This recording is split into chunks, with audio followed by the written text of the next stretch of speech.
कलीसिया में मेरा काम स्पेशल इफ़ेक्ट तैयार करने का है। प्रोडक्शन के दौरान जब मेरे पास मुश्किल प्रोजेक्ट आते हैं तो बार बार हर फ्रेम में इफ़ेक्ट देखने और बदलने की ज़रूरत होती है, जिसमें कई बार मैं विफल होती हूँ।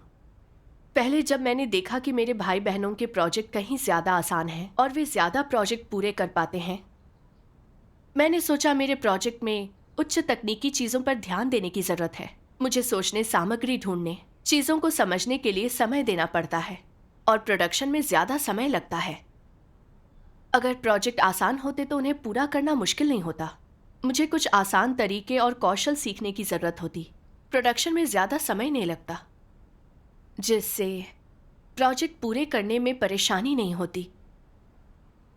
उसके बाद से अपने कामों में मैं ध्यान देने लगी कि प्रोजेक्ट मुश्किल है या आसान, फिर तय करती कि कौन सा प्रोजेक्ट हाथ में लेना है।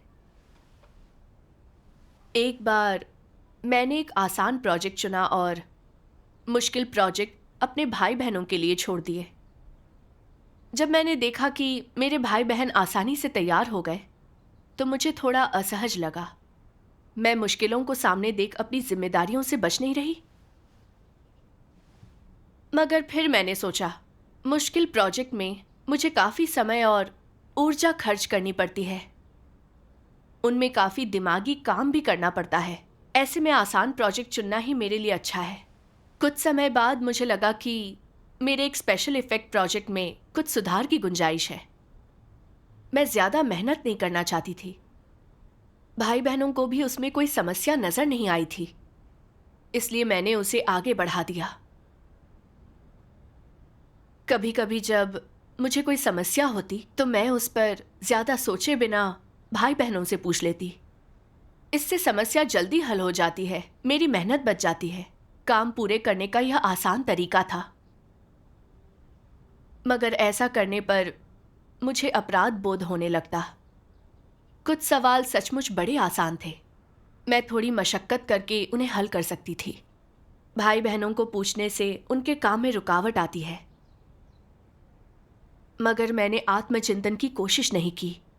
इस तरह की चालाकी मेरे काम करने के तरीके में शामिल हो गई। उसके बाद मैं वीडियो प्रोडक्शन के काम में लग गई। वीडियो बनाने के अलावा मुझे अध्ययन में भाई बहनों की अगुवाई भी करनी थी। सभी का पेशेवर कौशल बढ़ाना था, इसलिए मुझे सामान्य से अधिक काम करना पड़ता था। मुझे न केवल पेशेवर कौशल सीखने की ज़रूरत थी, बल्कि ज़रूरतों के हिसाब से पाठ्य सामग्री भी तैयार करनी थी। यह सब बहुत मुश्किल काम लगता था। मैंने सोचा, पहले मेरा काम बेहतर था। मेरे ऊपर काम का बोझ नहीं था।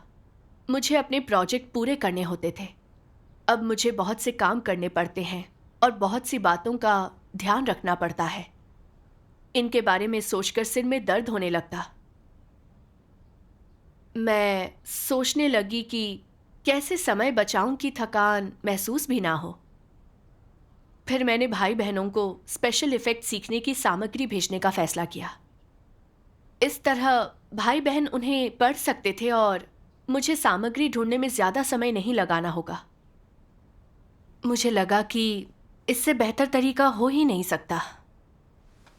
क्या यह तरीका उनके लिए कौशल सीखने में काम आया? क्या ये काम आया? कुछ समय बाद भाई बहनों ने कहा कि उनसे समस्याएं हल नहीं हो रही हैं। उस समय मुझे थोड़ा दुख हुआ। फिर कोई विकल्प न होने पर आसान तरीके से सभी को सिखाने के लिए मैंने कुछ सामग्री ढूंढी और सोचा, सभी की व्यवस्था कर दी है तो मेरा काम हो गया। मगर कुछ ही दिनों बाद मेरी टीम की अगुआ ने कहा, भाई बहनों ने बताया कि तकनीकी समस्याओं की वजह से वीडियो प्रोडक्शन का काम ठीक से नहीं हो रहा है। अक्सर इन्हें दोबारा करने से प्रगति में देरी हो रही है। यह सुनकर भी मैंने आत्मचिंतन नहीं किया। मुझे लगा कि इस काम में कष्ट उठाने के साथ कीमत चुकाने की ज़रूरत है। गड़बड़ी होने पर जिम्मेदारी लेनी पड़ेगी, इसलिए मैं ये काम नहीं करना चाहती थी। एक दिन मेरी अगुआ ने मेरे पास आकर मेरे काम चलाऊ तरीके को देखकर मुझे उजागर कर मेरा निपटान किया। उन्होंने कहा कि अगर चीज़ें नहीं बदली तो मुझे बर्खास्त कर दिया जाएगा। अपनी अगुआ के मुंह से ऐसा सुनकर मैंने माना कि मैं काम चलाऊ तरीके से काम करती थी, मगर मुझे कोई पछतावा नहीं हुआ। जब मैंने आने वाले समय में अपने काम की परेशानियों के बारे में सोचा तो मैं यह काम नहीं करना चाहती थी। मैं कोई आसान काम करना चाहती थी।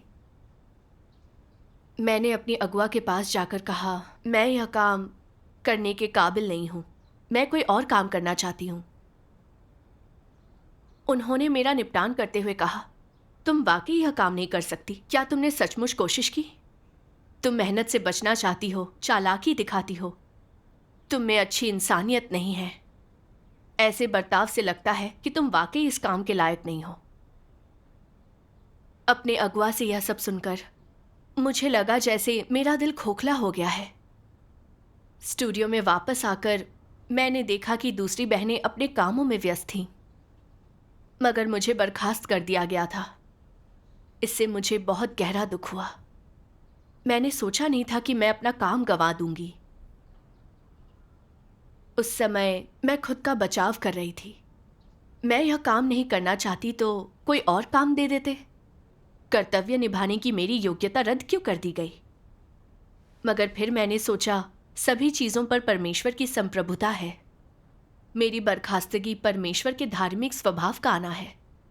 मुझे उसका आज्ञा पालन कर आत्मचिंतन करना होगा। सही कहा।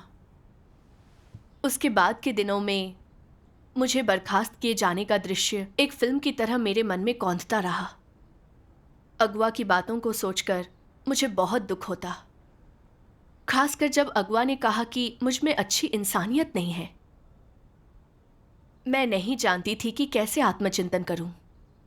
मैंने परमेश्वर से प्रार्थना की कि वो मेरा मार्गदर्शन करे ताकि मैं खुद को जानूं। आमीन आमीन। फिर मैंने परमेश्वर के वचनों का यह अंश पढ़ा।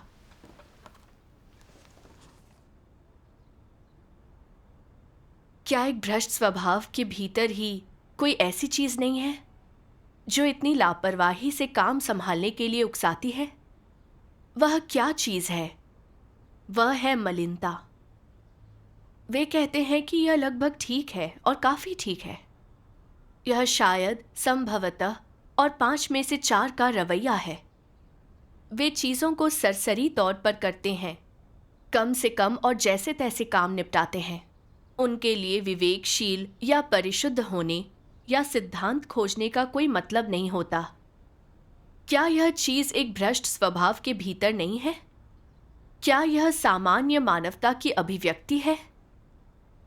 इसे अहंकारी और स्वच्छंद कहना पूरी तरह से बिल्कुल उपयुक्त है, लेकिन सबसे सटीक शब्द है मलिन। अधिकांश लोगों की मानवता में इस तरह की मलिनता मौजूद है। वे कम से कम काम करना चाहते हैं और उनके हर काम में कपट की बू आती है। वे लापरवाही से काम करते हैं, मौका मिले तो दूसरों को धोखा देते हैं। किसी मामले पर गौर करने के लिए वे समय देना या सोचना नहीं चाहते। उन्हें लगता है जब तक मैं उजागर होने या हिसाब देने से बच सकता हूँ, तब तक मैं इसे जैसे तैसे निपटा सकता हूँ। किसी काम को अच्छी तरह से करना एक बड़ी परेशानी है। ऐसे लोग किसी चीज़ में माहिर नहीं बनते। वे अपनी पढ़ाई में ध्यान नहीं लगाते। वे केवल प्राथमिक ज्ञान सीखना चाहते हैं, खुद को प्रवीण कहते हैं, फिर जैसे तैसे आगे बढ़ते रहते हैं। क्या चीज़ों के बारे में लोगों का रवैया ऐसा ही नहीं होता? क्या यह ठीक रवैया है? लोगों, घटनाओं और चीज़ों के प्रति जिस तरह का रवैया ऐसे लोग अपनाते हैं, उसे जैसे तैसे काम चलाना कहते हैं। ऐसी नीचता भ्रष्ट मानव जाति में मौजूद है। नीच मानवता रखने वाले लोग जो कुछ भी करते हैं उस काम को जैसे तैसे निपटाते हैं। क्या यह उन्हें कुछ भी ठीक से करने देता है? नहीं। तो क्या वे कुछ कर पाने में सक्षम होते हैं? इसकी संभावना और भी कम है। तुम नेक और नीच लोगों में अंतर कैसे कर सकते हो? देखो कि वे लोगों, घटनाओं और चीज़ों के साथ कैसे पेश आते हैं। यह देखो कि वे कैसे कार्य करते हैं, वे कैसे संभालते हैं, और कोई समस्या उठे तो वे क्या करते हैं। अच्छे चरित्र और गरिमा वाले लोग अपने कार्यों में गंभीर, मेहनती होते हैं और बलिदान देने के लिए तैयार रहते हैं। बिना चरित्र और गरिमा वाले लोग अपने कार्यों में अनियमित होते हैं, हमेशा कोई ना कोई चाल चलते हैं, जैसे तैसे काम चलाते हैं।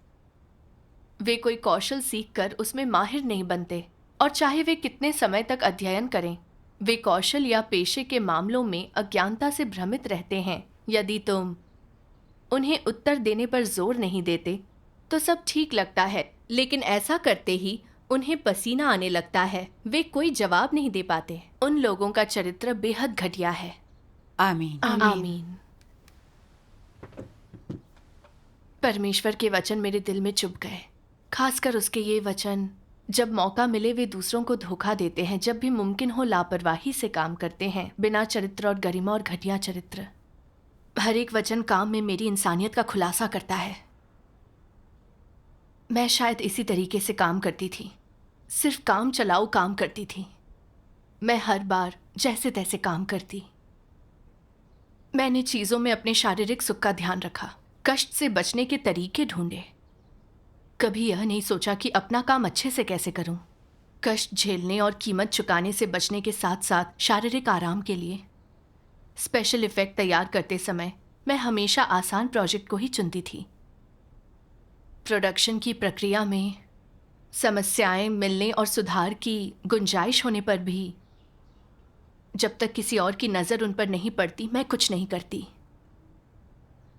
अपने वीडियो प्रोडक्शन के काम में मुझे पेशेवर कौशल सीखने में भाई बहनों की अगुवाई करने की ज़रूरत थी। मुझे लगा इस काम में बहुत अधिक दबाव है और तकलीफ़ उठानी पड़ेगी। इस पर सोचकर ही मुझे थकान होने लगी। शारीरिक सुख के लिए मैंने चालाकी से काम लेने की कोशिश की ताकि भाई बहन खुद से सीख सकें। इसके कारण उनके कौशल में सुधार नहीं हुआ, उनका काम कम प्रभावी हो गया, काम में देरी हो गई। हाँ। मैं हर जगह तरकीब और चालाकी से काम लेती। मैंने अपना कर्तव्य निभाने पर कभी विचार नहीं किया। मुझ में ज़रा भी इंसानियत नहीं थी। मैं स्वार्थी, नीच और कुकर्मी थी। इन बातों पर विचार करके मुझे अपराध बोध महसूस हुआ। उसके बाद मैंने परमेश्वर के ये वचन पढ़े। कुछ लोगों में कर्तव्य निष्पादन के दौरान कोई भी गंभीर समस्या नहीं दिखती। वे खुलेआम कोई बुराई नहीं करते, वे विघ्न बाधाएं उत्पन्न नहीं करते या मसीह विरोधियों के मार्ग पर नहीं चलते। कर्तव्य निर्वहन में उन्हें कोई बड़ी त्रुटि या सिद्धांत की समस्याएं नहीं आती। फिर भी उन्हें एहसास भी नहीं होता और कुछ ही वर्षों में वे सत्य को नहीं स्वीकारते और एक गैर विश्वासी के रूप में उजागर होते हैं। ऐसा क्यों होता है? दूसरों को कोई समस्या नहीं दिखती, लेकिन परमेश्वर उनके हृदय की जांच कर समस्या देख लेता है। वे लापरवाह रहते हैं और प्रायश्चित नहीं करते, लेकिन समय आने पर उजागर हो जाते हैं। प्रायश्चित न करने का क्या मतलब है? यानी उन्होंने हमेशा अपना कर्तव्य तो निभाया है, लेकिन उनका रवैया हमेशा गलत रहता है, लापरवाही से भरा होता है, चीज़ों को हल्के में लेने वाला रवैया होता है। वे कर्तव्यनिष्ठ भी नहीं होते, समर्पित तो बिल्कुल भी नहीं। वे बेमन से थोड़ा बहुत प्रयास करते हैं, पूरे दिल से काम नहीं करते। उनके अपराधों का कोई अंत नहीं होता। परमेश्वर देखता है वे कभी प्रायश्चित नहीं करते, लापरवाह रहते हैं, उनमें कभी बदलाव नहीं आता। अर्थात वे अपने हाथों की बुराई को छोड़कर परमेश्वर के आगे पश्चाताप नहीं करते। परमेश्वर उनमें पश्चाताप की मनोवृत्ति नहीं देखता और वह उनकी मनोवृत्ति में कोई बदलाव भी नहीं देखता। वे इसी मनोवृत्ति और पद्धति से अपने कर्तव्य और परमेश्वर के आदेश के संबंध में अड़ियल बने रहते हैं। उनके इस जिद्दी और दुराग्रही स्वभाव में कभी कोई बदलाव नहीं आता। इससे भी बढ़कर वे कभी भी परमेश्वर के प्रति कृतज्ञ महसूस नहीं करते। न ये लगता कि उनकी लापरवाही और बेमन का काम अपराध और दुष्टता है। उनमें कोई कृतज्ञता, खुद को दोषी मानने और खेद का भाव नहीं आता। अपराध बोध के भाव की तो बात ही छोड़ दो। जैसे जैसे समय बीतता है, परमेश्वर देखता है कि यह व्यक्ति लाइलाज है। परमेश्वर कुछ भी कहे, वो कितने भी उपदेश सुन ले या सत्य समझ ले, उसका दिल प्रेरित नहीं होता उसके रवैये में कोई बदलाव नहीं आता है। परमेश्वर कहता है, इस व्यक्ति से अब कोई आशा नहीं है। मेरी कोई भी बात उसके दिल को छूती नहीं है। मेरी किसी भी बात से उसके अंदर बदलाव नहीं आता। उसे बदलने का कोई उपाय नहीं है। यह व्यक्ति अपना कर्तव्य निभाने के लिए अयोग्य है और मेरे घर में सेवा करने योग्य नहीं है। और परमेश्वर ऐसा क्यों कहता है? क्योंकि जब वे अपना कर्तव्य निभाते हैं, चाहे उनके प्रति कितनी भी सहनशीलता और धैर्य दिखाया जाए, इसका कोई प्रभाव नहीं पड़ता। न ही उनमें कोई बदलाव आ पाता है। ये कर्तव्य निभाने में उन्हें सक्षम नहीं बनाता, न ही उन्हें सत्य के अनुसरण के मार्ग पर चलने की दे सकते हैं। ऐसा व्यक्ति लाइलाज होता है। जब परमेश्वर यह निर्धारित कर लेता है कि कोई व्यक्ति लाइलाज है, तो क्या वह तब भी उस व्यक्ति को मजबूती से पकड़े रहेगा? नहीं, वह ऐसा नहीं करता। परमेश्वर उसे जाने देगा। तुम परमेश्वर के आदेशों को कैसे लेते हो, यह एक बहुत ही गंभीर विषय है। परमेश्वर ने जो तुम्हें सौंपा है, यदि तुम उसे पूरा नहीं कर सकते, तो तुम उसकी उपस्थिति में जीने के योग्य नहीं हो। तुम्हें दंडित किया जाना चाहिए। यह स्वर्ग और पृथ्वी द्वारा नियत है कि इंसान परमेश्वर के आदेशों को पूरा करे। यह उनका सर्वोच्च दायित्व है, उनके जीवन जितना महत्वपूर्ण है। यदि तुम परमेश्वर के आदेशों को गंभीरता से नहीं लेते, तो तुम उसे गंभीरता से धोखा दे रहे हो। तुम यहूदा से भी अधिक शोकजनक हो। तुम्हें शाप दिया जाना चाहिए। आमीन। आमीन। मैंने परमेश्वर के वचनों को पढ़ा, फिर समझी कि पहले लगता था कि मैं अपना कर्तव्य निभा रही हूँ, मगर मैं परमेश्वर को धोखा दे रही थी। मैं सिर्फ अपने शारीरिक सुखों का ध्यान रखती, कष्ट उठाने से बचती, तरकीब और चालाकी से काम लेती, काबिल होने पर भी अपने काम को बेहतर ढंग से नहीं करती। मैं बस चाहती थी कि काम पूरा हो जाए, भले ही काम अच्छे से ना हुआ हो। बस इतना काफ़ी है। मैंने लापरवाही से काम करने को गंभीरता से नहीं लिया। मैंने खुद को समझने की कोशिश नहीं की। फिर मेरी अगुआ ने मुझे बेनकाब करते हुए चेतावनी दी, जो मेरे लिए पश्चाताप का मौका था। मगर मैं नहीं पछताई, अब भी शारीरिक सुखों का ध्यान रखती रही। जब मैंने विचार किया कि मेरे काम में कितनी मेहनत की ज़रूरत है, तो मैं वह काम नहीं करना चाहती थी। मैं इतनी संवेदनहीन और अड़ियल क्यों थी? परमेश्वर ने मुझे पश्चाताप करने और बदलने के मौके दिए, जो मेरे लिए परमेश्वर की दया थी। मगर मैंने सिर्फ अपने शारीरिक सुखों का ध्यान रखा, सत्य की खोज और आत्मचिंतन नहीं किया। परमेश्वर का विरोध करती रही।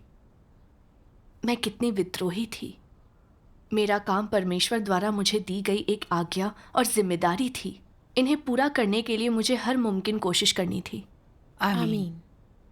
मगर मैं अपने काम को करने में सफल नहीं रही, बल्कि परमेश्वर को धोखा देने के लिए काम चलाऊ तरीका अपनाया। क्या यह परमेश्वर से विश्वासघात करना नहीं हुआ? बिल्कुल। परमेश्वर का धार्मिक स्वभाव अपमान बर्दाश्त नहीं करता। मैंने जो भी किया उससे परमेश्वर को नफरत है। मेरा बर्खास्त किया जाना परमेश्वर की धार्मिकता दिखाता है। इसका एहसास होने पर मुझे थोड़ा डर लगा। मुझे परमेश्वर का दिल दुखाने का पछतावा भी हुआ। मैं काम चलाओ काम नहीं कर सकती। मुझे पश्चाताप करने की जरूरत थी। आमीन। आपकी सहभागिता के बिना मुझे लापरवाही से काम करने के गंभीर सार का पता नहीं चलता। जब हम खुद को ढील देते हैं, छोटी मोटी गलतियां बर्दाश्त करते हैं, तो काम का नुकसान होता है और परमेश्वर हमसे नफरत कर हमें हटा देता है। सही कहा। बाद में मैं दूसरों के साथ सुसमाचार का प्रचार करने लगी। चूंकि मुझे सिद्धांतों की जानकारी नहीं थी, लोगों से बात करने में अच्छी नहीं थी, तो यह काम मुझे बहुत मुश्किल लगा। फिर से मैं मेहनत नहीं करना चाहती थी। मगर मैंने काम को लेकर अपने पिछले रवैये के बारे में सोचा, तो लगा कि सुसमाचार का प्रचार कर पाना परमेश्वर की बड़ी कृपा है। हाँ। समस्या से सामना होने पर मैं छोड़कर नहीं भाग सकती थी।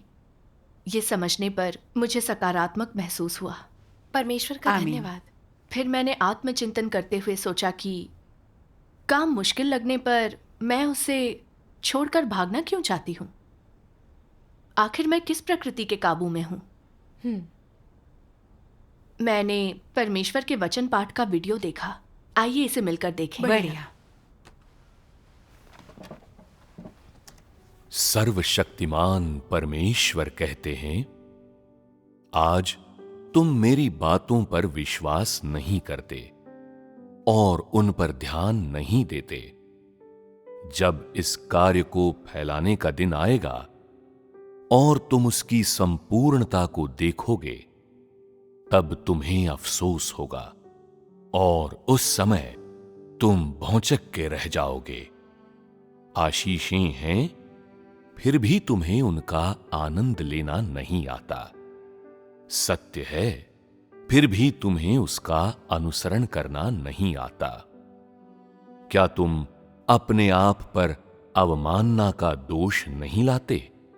आज यद्यपि परमेश्वर के कार्य का अगला कदम अभी शुरू होना बाकी है, फिर भी तुमसे जो कुछ अपेक्षित है और तुम्हें जिन्हें जीने के लिए कहा जाता है, उनमें कुछ भी असाधारण नहीं है।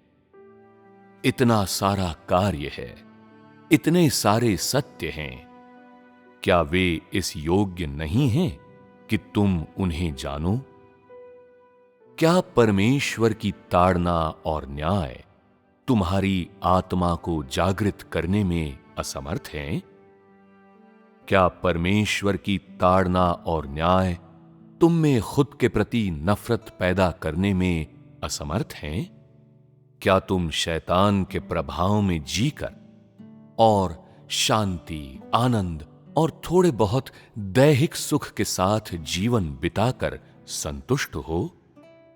क्या तुम सभी लोगों में सबसे अधिक निम्न नहीं हो? उनसे ज्यादा मूर्ख और कोई नहीं है, जिन्होंने उद्धार को देखा तो है, लेकिन उसे प्राप्त करने का प्रयास नहीं करते। वे ऐसे लोग हैं जो पूरी तरह से देह सुख में लिप्त होकर शैतान का आनंद लेते हैं। तुम्हें लगता है कि परमेश्वर में अपनी आस्था के लिए तुम्हें चुनौतियों और क्लेशों या कठिनाइयों का सामना नहीं करना पड़ेगा। तुम हमेशा निरर्थक चीजों के पीछे भागते हो और तुम जीवन के विकास को कोई अहमियत नहीं देते, बल्कि तुम अपने फिजूल के विचारों को सत्य से ज्यादा महत्व देते हो। तुम कितने निकम्मे हो! तुम सूअर की तरह जीते हो। तुम में और सूअर और कुत्ते में क्या अंतर है? जो लोग सत्य का अनुसरण नहीं करते बल्कि शरीर से प्यार करते हैं, क्या वे सब पूरे जानवर नहीं हैं? क्या वे मरे हुए लोग जिनमें आत्मा नहीं है, चलती फिरती लाशें नहीं हैं? तुम लोगों के बीच कितने सारे वचन कहे गए हैं। क्या तुम लोगों के बीच केवल थोड़ा सा ही कार्य किया गया है? मैंने तुम लोगों के बीच कितनी आपूर्ति की है, तो फिर तुमने इसे प्राप्त क्यों नहीं किया? तुम्हें किस बात की शिकायत है? क्या यह बात नहीं है कि तुमने इसलिए कुछ भी प्राप्त नहीं किया है क्योंकि तुम देह से बहुत अधिक प्रेम करते हो? क्योंकि तुम्हारे विचार बहुत ज्यादा निरर्थक हैं? क्योंकि तुम बहुत ज्यादा मूर्ख हो? यदि तुम इन आशीषों को प्राप्त करने में असमर्थ हो, तो क्या तुम परमेश्वर को दोष दोगे कि उसने तुम्हें नहीं बचाया? तुम परमेश्वर में विश्वास करने के बाद शांति प्राप्त करना चाहते हो, ताकि अपनी संतान को बीमारी से दूर रख सको, अपने पति के लिए एक अच्छी नौकरी पा सको, अपने बेटे के लिए एक अच्छी पत्नी और अपनी बेटी के लिए एक अच्छा पति पा सको, अपने बैल और घोड़े से जमीन की अच्छी जुताई कर पाने की क्षमता और अपनी फसलों के लिए साल भर अच्छा मौसम पा सको। तुम यही सब पाने की कामना करते हो, तुम्हारा लक्ष्य केवल सुखी जीवन बिताना है। तुम्हारे परिवार में कोई दुर्घटना न हो, आंधी तूफान तुम्हारे पास से होकर गुजर जाएं, धूल मिट्टी तुम्हारे चेहरे को छू भी न पाए, तुम्हारे परिवार की फसलें बाढ़ में न बह जाएं, तुम किसी भी विपत्ति से प्रभावित न हो सको, तुम परमेश्वर के आलिंगन में रहो, एक आरामदायक घरौंदे में रहो। तुम जैसा डरपोक इंसान जो हमेशा दैहिक सुख के पीछे भागता है, क्या तुम्हारे अंदर एक दिल है? क्या तुम्हारे अंदर एक आत्मा है? क्या तुम एक पशु नहीं हो? मैं बदले में बिना कुछ मांगे तुम्हें एक सत्य मार्ग देता हूं, फिर भी तुम उसका अनुसरण नहीं करते। क्या तुम उनमें से एक हो जो परमेश्वर पर विश्वास करते हैं? मैं तुम्हें एक सच्चा मानवीय जीवन देता हूं, फिर भी तुम अनुसरण नहीं करते। क्या तुम कुत्ते और सुअर से भिन्न नहीं हो? सुअर मनुष्य के जीवन की कामना नहीं करते, वे शुद्ध होने का प्रयास नहीं करते और वे नहीं समझते कि जीवन क्या है। प्रतिदिन उनका काम बस पेट भर खाना और सोना है। मैंने तुम्हें सच्चा मार्ग दिया है, फिर भी तुमने उसे प्राप्त नहीं किया है। तुम्हारे हाथ खाली हैं। क्या तुम इस जीवन में एक सूअर का जीवन जीते रहना चाहते हो? ऐसे लोगों के जिंदा रहने का क्या अर्थ है? तुम्हारा जीवन घृणित और ग्लानिपूर्ण है। तुम गंदगी और व्यभिचार में जीते हो और किसी लक्ष्य को पाने का प्रयास नहीं करते हो। क्या तुम्हारा जीवन अत्यंत निकृष्ट नहीं है? क्या तुम परमेश्वर की ओर देखने का साहस कर सकते हो? यदि तुम इसी तरह अनुभव करते रहे तो क्या केवल शून्य ही तुम्हारे हाथ नहीं लगेगा? तुम्हें एक सच्चा मार्ग दे दिया गया है, किंतु अंततः तुम उसे प्राप्त कर पाओगे या नहीं, ये तुम्हारी व्यक्तिगत खोज पर निर्भर करता है। आमीन। परमेश्वर का सवाल मेरे दिल में नश्तर की तरह चुभ गया, मानो परमेश्वर मेरे सामने सवाल पूछ रहा हो। मुझे लगा मैं परमेश्वर की ऋणी हूं।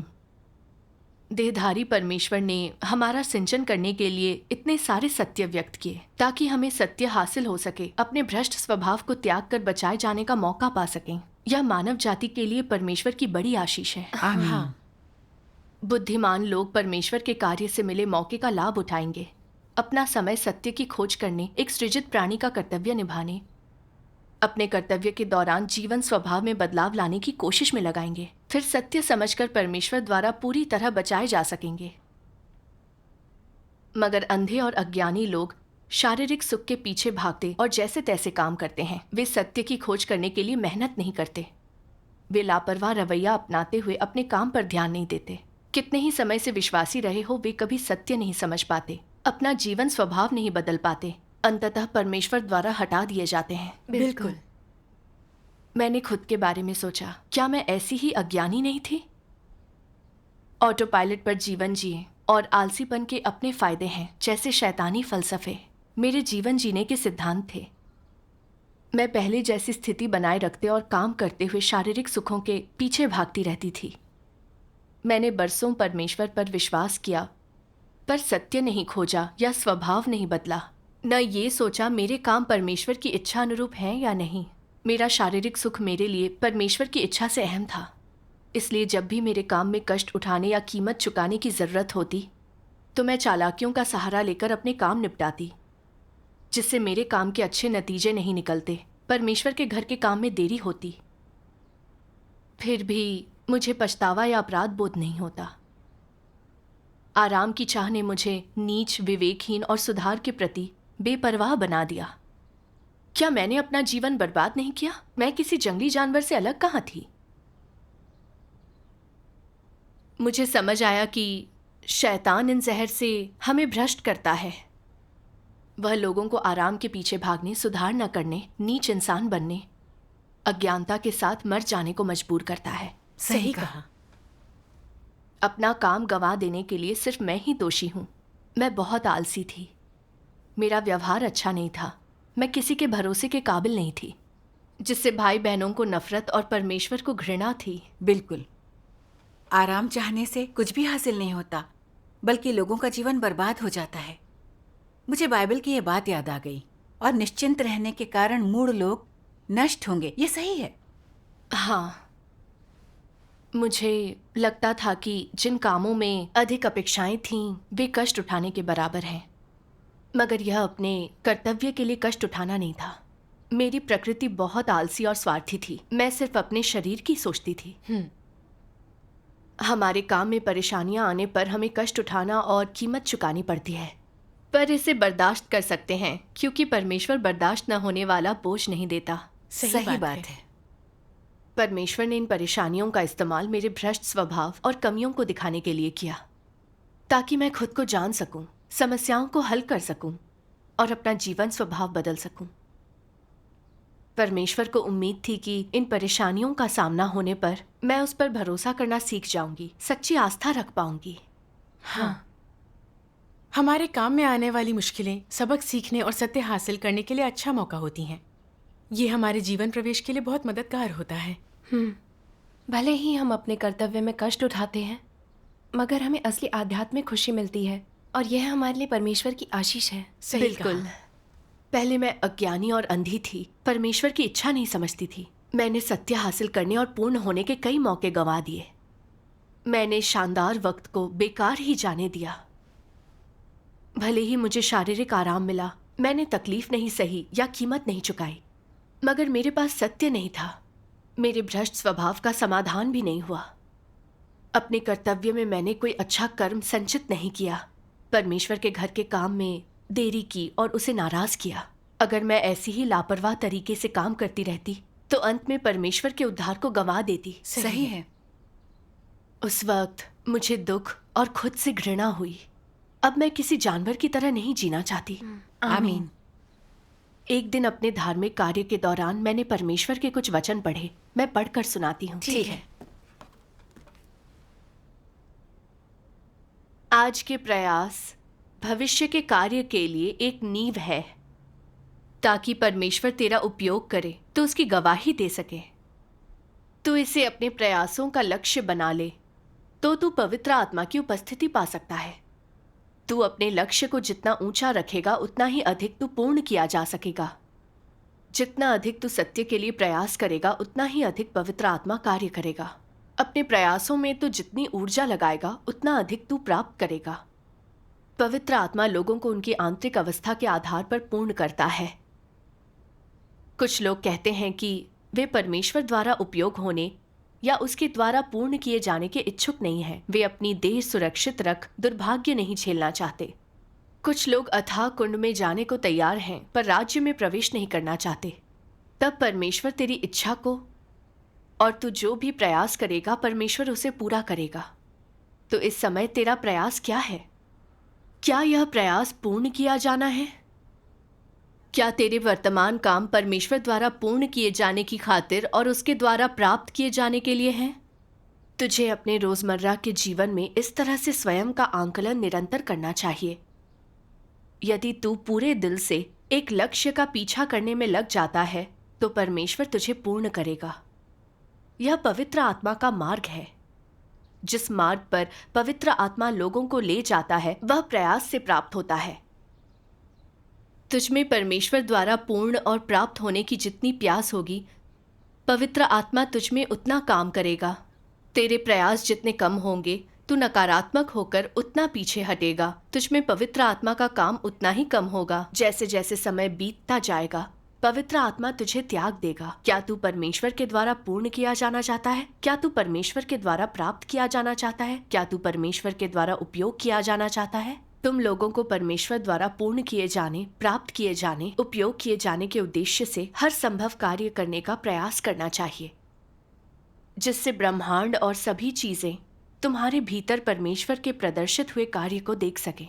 तुम सभी चीजों के बीच स्वामी हो और जो सभी चीजें हैं उन सबके बीच तुम परमेश्वर को तुम्हारे माध्यम से गवाही और महिमा का आनंद लेने दोगे। यह प्रमाण है कि तुम सभी पीढ़ियों में सबसे सौभाग्यशाली हो। तुम्हें सत्य के लिए कष्ट उठाने होंगे, खुद को उसे देकर उसके लिए अपमान सहना होगा, और अधिक सत्य प्राप्त करने के लिए तुम्हें अधिक कष्ट उठाने होंगे, और यही तुम्हें करना चाहिए। एक शांतिपूर्ण पारिवारिक जीवन के लिए तुम्हें सत्य का त्याग नहीं करना चाहिए, और क्षणिक आनंद के लिए तुम्हें अपने जीवन की गरिमा और सत्यनिष्ठा को नहीं खोना चाहिए। तुम्हें उस सब का अनुसरण करना चाहिए जो खूबसूरत और अच्छा है, और तुम्हें अपने जीवन में एक ऐसे मार्ग का अनुसरण करना चाहिए जो ज्यादा अर्थपूर्ण है। यदि तुम एक घिनौना जीवन जीते हो और किसी भी उद्देश्य को पाने की कोशिश नहीं करते, तो क्या तुम अपने जीवन को बर्बाद नहीं कर रहे? ऐसे जीवन से तुम क्या हासिल कर पाओगे? तुम्हें एक सत्य के लिए देह के सभी सुखों को छोड़ देना चाहिए, और थोड़े से सुख के लिए सारे सत्यों का त्याग नहीं कर देना चाहिए। ऐसे लोगों में कोई सत्यनिष्ठा या गरिमा नहीं होती, उनके अस्तित्व का कोई अर्थ नहीं होता। आमीन। परमेश्वर के वचनों से मैंने समझा, अपने कर्तव्य में सत्य हासिल करने के लिए हमें शारीरिक सुख को त्याग कर सत्य का अभ्यास करना होगा, तभी हम परमेश्वर द्वारा पूर्ण होंगे। यही जीवन जीने का सबसे सार्थक और मूल्यवान तरीका है। सही है। अगर हम कुछ समय के शारीरिक आराम के लिए सत्य त्याग देते हैं, तो हम आत्मसम्मान के बिना जिएंगे, पवित्र आत्मा के कार्य को गवा देंगे। हाँ, फिर अंत में परमेश्वर हमें हटा देगा, हम उद्धार का मौका गवा देंगे। सही कहा। मैंने यह भी सीखा कि शारीरिक आराम के पीछे भागने की समस्या को हल करने के लिए हमारे पास सत्य की खोज करने वाला दिल होना चाहिए। कोई समस्या होने पर हमें आत्मचिंतन करना चाहिए, कर्तव्य में अपने प्रयासों पर ध्यान देना चाहिए। मुश्किलों का सामना होने पर शारीरिक सुख और खुद का त्याग कर ईश ग्रह की रक्षा करने के काबिल होना चाहिए। ऐसे ही पवित्र आत्मा का मार्गदर्शन मिल सकता है। आमीन। इन बातों का एहसास होने पर मेरा दिल रोशन हो गया। मैंने कसम खाई कि मैं शारीरिक इच्छाओं को त्याग कर कर्तव्य में खुद को झोंक दूंगी। आमीन। मैंने सच्चे मन से यह विचार किया कि सुसमाचार का प्रचार कैसे किया जाए। सिद्धांत न समझ पाने पर मैं भाई बहनों के साथ खोजती और दूसरों के साथ मिलकर अध्ययन के लिए समय निकालती। बाद में जब सुसमाचार के प्रचार में और भी कई चीजें करनी थी, मुझे ऐसा नहीं लगा वे मुश्किल थे। मुझे लगा कि ये जिम्मेदारी मुझे पूरी करनी चाहिए। मैं हर दिन बहुत व्यस्त रहती, मगर खुद को समृद्ध महसूस करती।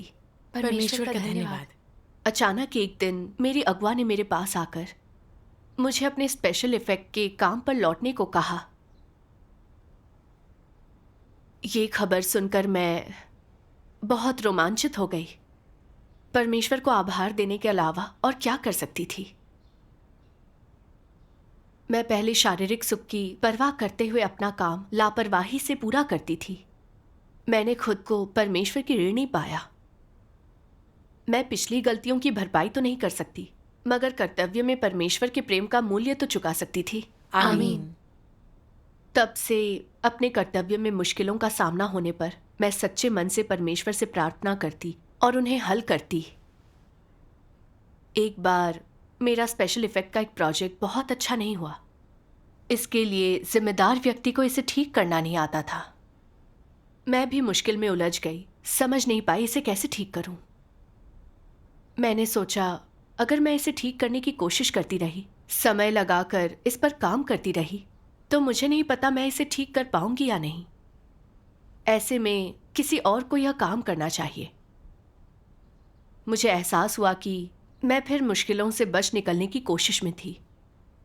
तो मैंने परमेश्वर से प्रार्थना की। मुझे परमेश्वर के ये वचन याद आए, जब कोई कर्तव्य तुम्हारे सामने हो, वह तुम्हें सौंपा गया हो, तो यह मत सोचो कि कठिनाई से कैसे बचा जाए। पहले उसे एक तरफ रखकर अनदेखा मत करो। उसका डटकर सामना करो। तुम्हें ये याद रखना चाहिए कि परमेश्वर तुम्हारे साथ है।